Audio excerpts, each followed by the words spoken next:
It is a international conspiracy theory that is wildly complex and convoluted. It involves a pedophile ring, Donald Trump, and the deep state. And yet somehow QAnon, as a set of conspiracy theories, junked together, a bit Voltron-like, has managed to become enormously popular. And in some ways quite scary too. There's a string of crimes in the US of people being done for assault and in some cases murders, basically crediting QAnon for inspiring them. So exactly what is this conspiracy theory? Where did it start? And I guess most importantly, where is it going? Well, we have Sarah Moran from Girl Geek Academy joining us from Melbourne, and we have Seamus Byrne joining us from the Biteside Podcast Network. Seamus, I'm going to start with you. If somebody came up to you on the street and asked you to explain, what is the QAnon conspiracy theory that proliferates the internet, how would you go about explaining it? QAnon is the Harry Potter of conspiracy theories. We're dealing with something that has tried to kind of coalesce every possible other idea that sort of fits into the genre into this kind of one big package known as QAnon. Just like Harry Potter, it's also complete fantasy and fiction. It is like utterly ridiculous. This idea of like pedophiles and cannibals, it kind of stops just short of the lizard people kind of conspiracies that are out there. I thought lizard people were involved. I think there's definitely been a murder case in the US where somebody was stabbed with a sword because they thought that person was a lizard. Now, Sarah, I'm going to give you the same opportunity to do your opening gambit as well. So basically, it is a group of believers on the internet who believe all sorts of different conspiracy theories, which includes anything from that the leaders of America are all engaged in a satanic cult, that they are all child pedophiles and they're involved in the trafficking of children, through to endless numbers of other conspiracy theories. Now, what makes this different from conspiracy theory movements of the past? This one was began in around 2017, and it began with a person called Q. And what they do is they leave little snippets of mystery that you too can join along and unlock as we travel along the journey of QAnon mysteries. You may also buy a t-shirt.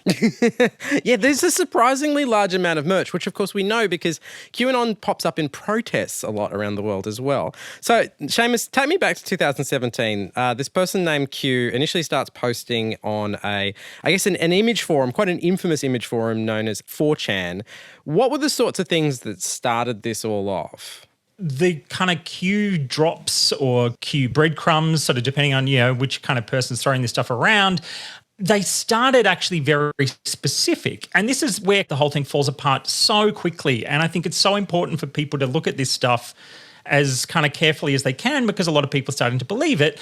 But it's that idea that early on it was things like Hillary Clinton was about to be arrested because she was supposedly tied up in all these conspiracies. The fact that it sort of first emerged out of the Pizzagate sort of scenarios of this supposed sort of Democratic child slavery ring in a pizza joint in Washington, D.C. that supposedly had a basement. But of course, a guy actually literally went there with a gun to try to investigate and then discovered there was no basement at all, let alone anything else. But by starting very specific, of course, it was able to then kind of be disproven sort of along the way, but then it became more and more Nostradamus-like, that idea of let's kind of almost try to poetically pose questions and not really kind of say anything specific so that everybody who's following along can just try to interpret it however they want.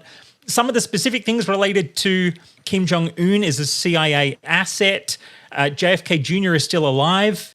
Denuclearization was meant to happen by March 2019. Right. So it's a litany of things that weren't true, but people still keep wanting to play the game. So just how different is the QAnon followership in America versus something like Australia, Sarah? Well, I would say we're a lot more lazy, Mark, to be honest. Whilst we do have our own unique brand of conspiracy theories that have come out of local QAnon supporters, we also actually just directly cut and paste some theories direct from America, which includes the California bushfires were actually deliberately lit as a key to high-speed rail. That same theory has been used about why the Australian bushfires happened. So we're really sort of seeing that take from America really just fed directly to Australia and we're running with it.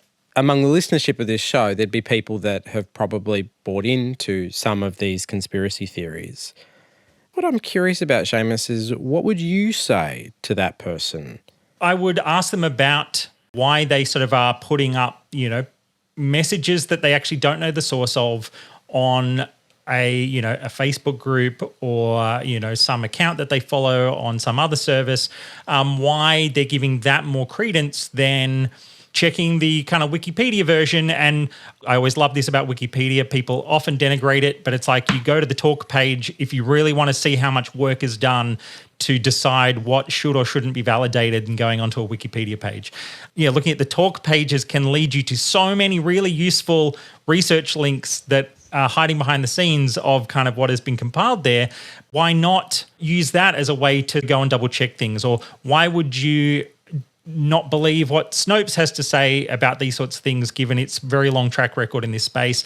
If the answer is always because, you can't trust this, you can't trust that, it's like, well, how many things are you choosing not to trust in favor of this single source that is now sort of, cult-like in its approach to telling you that we're the only sort of true path? If you are a QAnon listener, I get how you wanted to know more and wanted to think more deeply, but do know that there are other communities out there that will equally take you on board as a friend and take your efforts and actions to do good in the world. All right, there is a much larger discussion about QAnon and also what it says about the way we interact with the internet, which you can find over on the podcast of Download This Show, and we'll see you there.